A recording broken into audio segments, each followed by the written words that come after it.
some brokers and clients think that just because they have an insurance policy, it automatically covers all types of damage on site, which we know is not necessarily the case. Yeah, so I think it's a really, really valid point, and this is where brokers and insurers have to work really closely to think about the end client and make sure that they have the cover that they need. You do see instances of claims that can come through, and the broker and the client may think that they're covered, for things like, for example, theft from an unlocked van on a site overnight.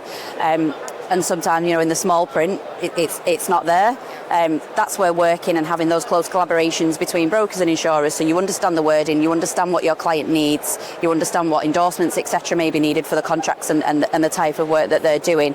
And again, this is where we as Markel, whether you deal with us via Actress on our new online products or you come to our open market team, we've got absolute specialists across the construction industry who can work and do work on a daily basis with brokers to make sure that we give the end client the policy that they need.